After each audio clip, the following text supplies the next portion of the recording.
Hey guys, welcome back to today's video. Today is Tuesday, May 5th, 2020, and today we're going to be looking at the 2020 Senate elections and discussing which states are actually vulnerable for the GOP and for the Democrats, and discuss the biggest possible majority that the GOP can have after the 2020 Senate elections.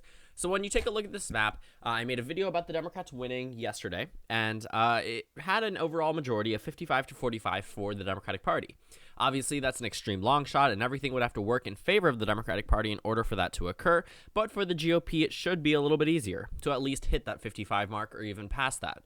Looking at this map, there are some possibilities for Democratic pickups, but again, it is a long shot in most cases, but they do have the overall majority right now. They aren't building up from a deficit after this election. If they hold all of the seats that they have right now, they should end the election with 53 Republican seats to 47 Democratic seats, effectively not changing anything, but keeping them with a 6-seat majority in the United States Senate. But if you look at this map, it's going to be pretty difficult for the GOP to retain those numbers. If anything, they will end up losing seats after the 2020 Senate elections. Sure, there are a number of safe Republican seats and safe Democratic seats, but that shouldn't really change much in the grand scheme of things. A number of Republican seats are vulnerable at this point in time, and honestly, that's just going to make it a lot harder for the GOP to even pick up seats in this type of election. So when you look at the map, though the GOP is in the majority right now, that does not exactly mean that they will have all of a sudden some type of supermajority at the end of this election, much less will they have any type of super big win coming out of this type of scenario. So let's go ahead and fill in all of the safe Republican seats. These are states that really have no business being competitive, realistically. They won't be competitive this time around. If they are, then something definitely changed drastically within the race itself. I'm going to keep the margins realistic, so just because the Republicans are winning in certain states does not mean I'm going to adjust other states in terms of winning margins. If the Republicans are expected to win in a state by a safe margin or a likely margin, that's what I will characterize it as. I will not make it move likely to safe and lean to likely or anything like that. Everything will remain the same if things go to plan for the GOP. So the rest of these states are what I would consider somewhat competitive. Likely or less. Likely is anywhere from 5 to 15%. Lean is 1 to 5%, and then tilt is obviously less than 1% in favor of either party. And toss-up obviously is when I cannot make any type of characterization for a certain race for whatever reason. When you look at this map, the Democrats have the overall edge: 43 Democratic seats, 40 safe Republican seats. But realistically, there are some states that are just going to have to go to the GOP, especially if we're talking about them having the overall majority in the United States Senate, and by a pretty substantial margin. So I filled in all of the likely Republican seats. Now, what may come as a surprise to some of you guys is that South Carolina and Mississippi are considered amongst the bunch of likely Republican seats.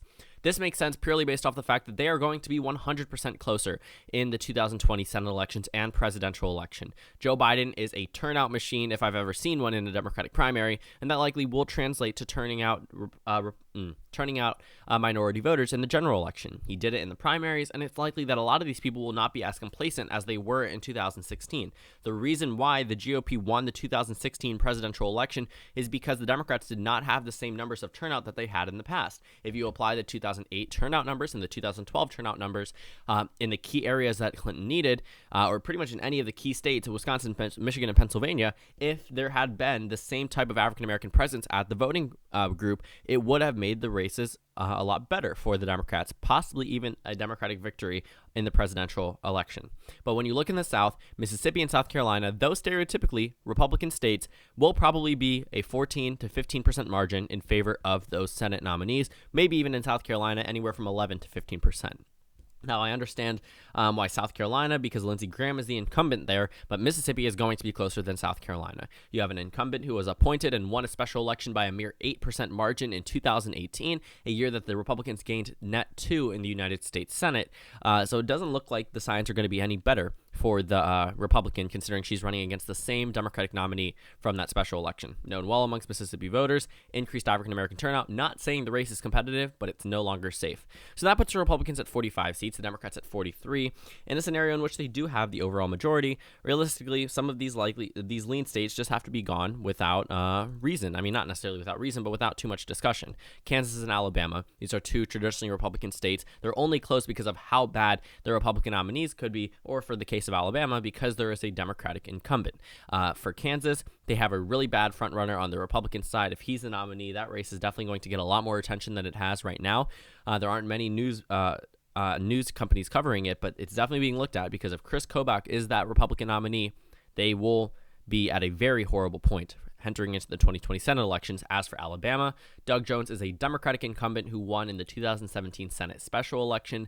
Alabama, a traditionally Republican state, does have a pretty good viewpoint of Doug Jones, and he does have a pretty good bipartisan record in terms of voting in the Senate, but he still has that D by his name. And honestly, at the end of the day, I do expect this state to go for the Republican Party on the regular level, and obviously in this situation would have to as well. If you're looking at this Senate map, that puts the Republicans at 47 and the Democrats at 43. And if you look at the remaining swing states, there's 10 toss-up states, and there are a number of lean Republican states that I can characterize right now. Georgia's a Senate special election. That one, just because of how horrible the appointed Republican nominee is, if she is the eventual Republican nominee, then it's just going to be really bad for the GOP in that situation. But Georgia's Senate special election, I'm going to consider to be a lean Republican state. Same thing goes for Iowa. That one also will be a lean Republican state. And that's because Joni Ernst, she isn't necessarily too approved of, 97th ranked in terms of approval rating in the entire country. But, realistically, it's still Iowa, voted for Trump by larger than the margin that Texas voted for Trump. And it's probably going to be a lean Republican state on the presidential level, and that's probably enough just to carry her right over that line to another 6-year term in the United States Senate. So that pretty much finishes off the lean states. Let's talk about some of the other ones. I know I am missing one. Montana I consider tilt, but yeah, so I guess Montana is probably the only one that I have yet to characterize. Montana, I would say, is a tilt Republican state, even for right now. I would say that the Republican Party definitely could hold on to it. They need to play their cards right. They have a popular governor they're running against, but it's not an unwinnable race. It's a presidential election year. Republican turnout should be higher than it is normally. This is not a midterm year. It's not meant to be a wave year, but it very well could be for the Democrats in this situation. But if you look at the overall presidential election results, Montana is going to be a solid Republican state. It's not going to be close, and it realistically should only be close in the Senate and House elections and the governor election, actually. So probably every other election except for the presidential election. But if you just base it off the 2016 results, you're going to say it's a safe Republican state. Realistically, it's not. That puts the Republicans at 50, the Democrats at 43. We can go ahead and characterize some of other Republican states or some other Democratic states that we know are just not going to go for the Republican Party at this point. That includes states such as Minnesota. That one, I would say the Republican Party is going to hold on to that. The Democratic Party is going to hold on to that state without a doubt. And also New Hampshire. Realistically, I don't see the GOP finding a way to build their way into the state of New Hampshire. It's been rated safe by a number of pundits, and I'm probably way more lenient towards the GOP than I should be in the state of New Hampshire for right now. So again, I'll probably cover that one tonight in my specialized Senate video. I'm trying to wrap up a number of the swing states, but New Hampshire is definitely at the top of the list right now. So that puts the Democrats at 45. The Republican Party is very much at risk of losing compared to the Democrats. In their best case scenario, that would be a 55 to 45 majority. For the Republicans, I honestly think it'll be 54 to 46. I do see Colorado, regardless of the Republican Party doing super well in that race, they're not going to win it. Cory Gardner has been, allegiant to Donald Trump to every point. And when you look at the numbers and you look at his approval rating and you look at the 2016 presidential election results and you look at the midterm elections and you look at the special elections held in between and you look at Hickenlooper's former approval rating and you look at the fundraising efforts, everything points in favor of Cory Gardner losing the Senate race to former Governor John Hickenlooper, also a 2020 presidential candidate, if you remember him that way. So Colorado, realistically, is not winnable by the GOP at this point. Cory Gardner has painted such a bad name for himself that he's probably not going to recover anytime soon. And for the state of Maine, I would say that this state does go to the GOP, only narrowly, but still ends up going to them. Susan Collins has really dipped in terms of approval rating, and it's made it a lot harder for her to win. She's really never had a competitive Senate race, and this time might be giving her a run for her money. For North Carolina, it won't be hard for the GOP to hold on to it. They'll have to do damage control with Tom Tillis. They'll have to make sure that they don't tie themselves directly to Trump, but enough so that they get all of the Trump voters. It's a really tricky and fine line that they have to do, but there's a governor's race that looks like it's going to go to the Democrats by a pretty substantial margin. It's getting a lot closer than it was in 2016 in terms of the presidential race, and the Senate race is also a lot closer, and the dynamics are way different than they were 4 years ago.